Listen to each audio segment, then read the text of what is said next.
Now, we've seen drag queen story time rolled out, not just in the US, but right here in Australia. But the latest thing is what they're calling family-friendly drag shows. Yes, parents enthusiastically taking their kids along to watch performances that are often suggestive, sexually explicit, and frankly, the sort of content no child should be exposed to. You are such an awesome mom for bringing your kid out to a family-friendly drag show, ladies and gentlemen.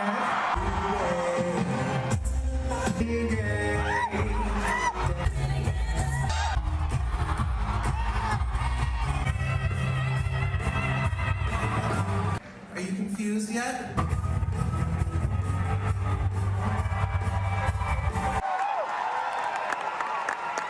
Minty fresh. Joining me now is Executive Director of Defend Our Kids and Blaze TV host Sarah Gonzalez. Sarah, you and Taylor Hanson have been attending these all ages or family-friendly drag shows. Is what we saw there typical of the content?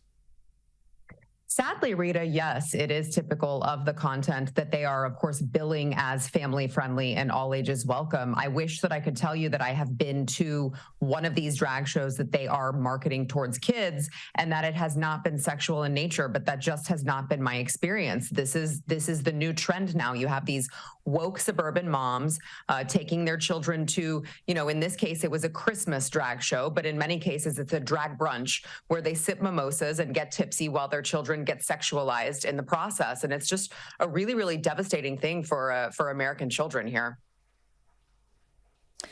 There are no laws around exposing children to sexually suggestive or explicit content. I mean, you don't see kids at strip clubs.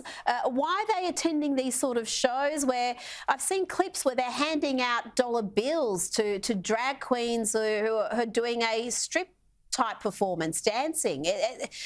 Again, are there no laws around this?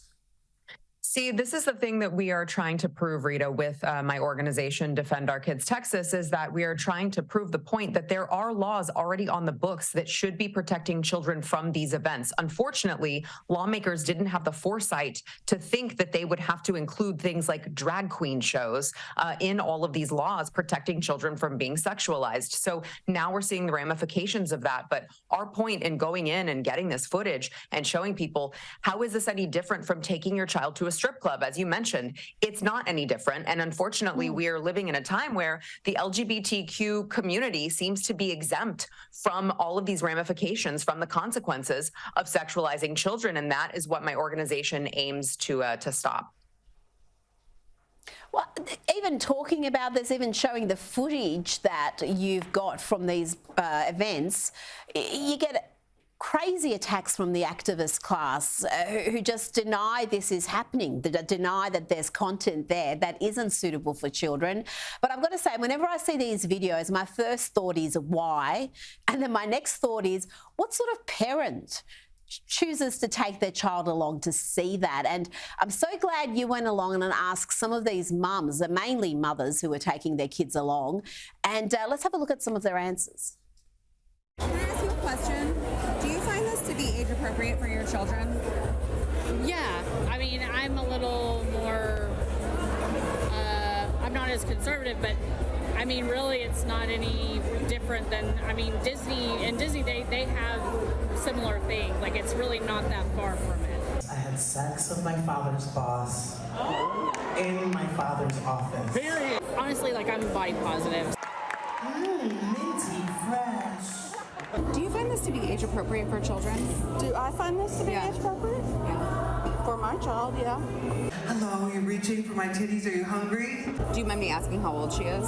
She's 12. 12. She knows about sex, and I mean, she doesn't see sex. Yeah. Well, I mean, she kind of sees simulated sex in the show. She goes to school. She sees simulated sex all the time.